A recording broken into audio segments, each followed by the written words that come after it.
Okay, where do I start? This trip was so wonderful because we did have an itinerary, but then we all could branch out into different things that interested us. And me being a nurse, and always in a hospital, and I was a social worker in the community before I was ever a nurse. So really my big focus is in the community, and I don't know how I've wound up in the ICU and ERs for my 24 years of nursing. But to be able to go into the community, because it's truly my belief that a healthy community grows healthy people, and then everybody benefits, and healthy environment, whatever. So when the opportunity came, Michelle knew that I was really interested in nursing in the community, so she had talked to her sister Stacy, and there's a missionary named Christy, a young woman that is spending a year there at the baby center, and she said her favorite place was Saga, and they invited me to go, me and a nursing student. So I said yes. So I guess it was Wycliffe, Stacy's husband, drove us to Saga, and Saga is actually a commercial sex town. 90, I think between 90 and 95% of the town is women. At least 70% are HIV or AIDS positive, and so here you are. You have these women that are actually really forced into that community to try to make a living. It's called the highway that runs from the coast, the East Kenya, across to Western Kenya. It's called the HIV Highway, and these truckers have a couple of stops that they stop. They're going to Uganda, to Somalia, delivering goods. So at any time during night at Saga, there could be more than 300 truckers all there to buy sex. And if you don't use a condom, you get paid more. If you do whatever else they ask you, you get paid more. Not all the women are prostitutes, but everybody knows, that's where the money is. There's Peter, he's just kind of like this fellow that ministers to all these women there. He has like a prayer meeting, but he also walks and visits all the little houses and things like that for women that are too ill to get out of the bed, too ill to care for themselves, and again, no family.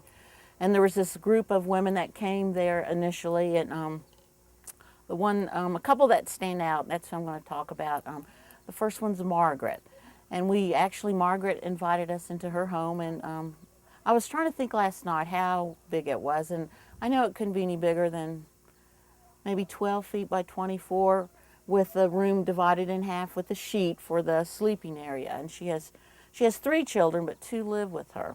And her story is that and she was a prostitute, but she didn't want that for her children. And one of the neatest things about these women is what they want for their children is to be able to feed them and then to be able to educate them. So, and I'm going to start crying in between all this stuff. So Margaret invited us to her house, and she just got out of prison. And she was in prison because she falsified some documents. And the documents were, like any typical female teenager, she's rebelling against her mother. Her mother wanted her to finish school and to do more than what she was doing right now. But she said no, she wanted to move in with this other man who probably was, I guess her daughter maybe was 17, and this man was like 24 or 25. Move in with him, and there was a big fight, just like mothers and daughters, the worldwide. And so her oldest daughter moved in with this guy. So what Margaret did is she went to the magistrate, and she got she falsified, I guess, her daughter's, not a birth certificate, but some kind of document that said she was younger than what she really was.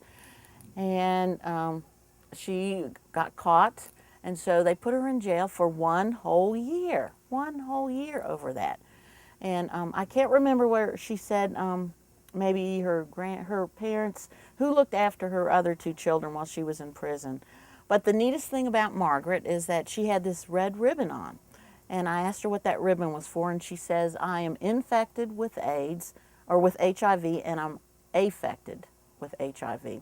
So her story, while she was in prison, she helped organize the women there that had HIV or AIDS, and they have specific rights. And I guess that's really one of the neatest, I guess, a neat thing about Kenya, or that I've found, is that they're really, the government, I guess, is really pushing for education and for HIV and AIDS and, and women's rights, and to be able to admit that you have infected with HIV or AIDS really, is a big deal. So she organized these women, demanded their rights, and she won there in prison. And she showed us a picture of where she was in prison. So now she's back out of prison, and she came to Saga originally because she was a businesswoman. She was like a broker for grain, and she had over 200 bags of grain, and I don't remember the town that she did live in. And during the violence in 2008, somebody bombed her where she was storing her grain, her 200 bags of grain, bombed her house. Everything was burnt. And so she didn't have anything, her children didn't have anything, and so she came to Saga to make a living. So she invited us into her house. Her house, it may be small. Well, actually, it was kind of like a row of little houses, little square houses with 10, I guess you could say, cement floors, no electricity. She pays 700 shillings a month for this now, but they're going to put electricity in, and pretty soon she'll be paying $1,000 a month. And then it's divided with the sheet for the sleeping area for her and her 2 other children. And what's so neat, it's so spotless. And I mean spotless. The sheet dividing the rooms is spotless. The couch I sat on had doilies like my grandmother used to have on the arms and the back. They were spotless. Her clothes were spotless. And actually, I've really not seen a dirty Kenyan woman or child, or man for that matter, except the homeless boys that I saw in Nakuru and that I've seen in Nairobi. Otherwise, whether their clothes are torn or not, they're still clean. So we go in there and we take tea, and the pastor introduces us all, and we, like I said, there were like maybe 4 houses on one side and 4 houses on the other, and all these women are prostitutes. They share a communal bathroom and a communal shower, cook on this open fire kind of thing. So I felt really privileged for Margaret to invite us all into all these strangers, and there were like 6 of us. And the pastor, Meshach, has he's not a bit shy, and he's just like right in there. So he invites us all in. We had tea, and then we're out in the little road that leads back up to the main town, and all the women came out. And so we met probably 6 women, different ages, and what was so neat, we all went around and they told us about when they quit school and how they came to be in, well, not really all of them, how they came to be in Saga, but just the things that they were doing, how many kids they have, and what they wanted to be, what they wanted to do with their lives. And I'm going to start again.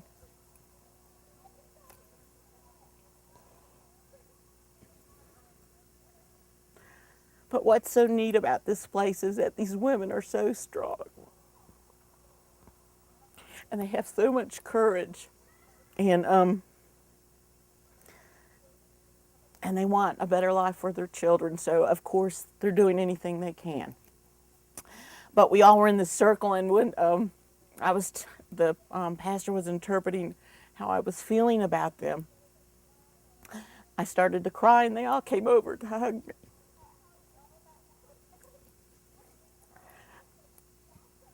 And then later on, I don't know what else to say about them, except that they have lots of ideas. They want to better their life. They're there because they're forced to be there. They're making a living to support their kids.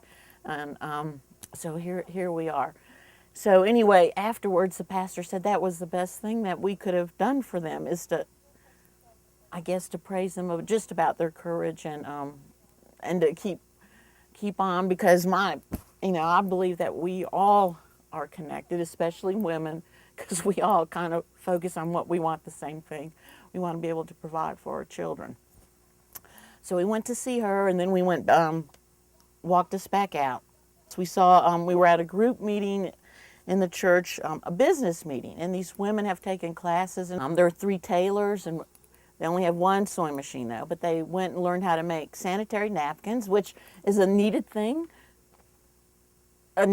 for all women, okay? And so where are you going to throw them away at, or how are you going to reuse them? So they've made them to sell and also use for themselves, but they have such wonderful ideas. They're thinking about starting like a mill where you grind maize. That's one of their ideas. And another idea, this one older woman has started a fish pond because the pastor told us that Kenya's really pushing fish. So they just have these wonderful ideas, and they are tough business women. It's just trying to get the resources to get them started, and it's not about giving them things and fixing it for them. They're more than willing to do things their own way. Last person that we met actually went into the house was Winrose, and she was a tall, beautiful Kenyan woman. She was only 24, and she had again, she wasn't there when we first came. She'd taken lunch to her 2 children in school, which I thought, wow, I can't believe. I don't know how far away the school was, but she took lunch. And then when she came in, here are all these people sitting in her house, and here she comes in. But she has electricity, and her house is bigger, and it's off to itself some. And I guess she got involved initially, or the church got involved with her, because she was a woman that was, her mom ran off when she was 2, her grandparents raised her, and initially she was given, I guess, to this guy when she was 14, and they were common law married. She had 2 children. He was very abusive to her, and so one night she just ran away with her kids. And where did she come to? Somewhere knew she could make a living, and that was Saga. So now she's making bracelets. She initially started out borrowing money from these micromanagers, and she owed like 60,000 Kenya shillings, and they charge an outrageous interest when the person's unable to meet that when the loan is due. So the church bought that, and I don't think they charged her any more interest until she could work and pay off her debt. So now she is more involved, I guess, with the church more, but she's making bracelets, making other kinds of jewelry, and she still does prostitution, but her big thing, she has like maybe 2 or 3 special, I guess, special clients that she's just not out there with all the truck drivers. So again, she's making an effort, and the pastor said that. And what is really neat about, I guess, the pastor is like, I don't really think there's any judgment going on. They're just there to support these women, to try to help them. Well, I think mainly it's to recognize that, yes, they are human beings. They are strong women, and they're working to take care of their family, and there's really not any judgment passed on them because of how they're doing it. There's support groups with women, and I know USAID has a big clinic there. There's a PEDS thing, but what the pastor says, to take these medications, you have to have food or else you get really sick. So if you don't have food, medications really make you ill too. So if I could say anything, it's just especially if I start feeling sorry for myself or things going on around, to think of these women and what they're doing with their lives, just to have a better life for their children. It's really made the most profound effect on me than any other experience that I've had. And it's the community, and I hopefully one of these days, it's my vision that some of the students that I teach can come just to, I don't know if it just takes bathing or cleaning a house, bathing a woman that's unable to take care of herself at that time. That's what nursing is.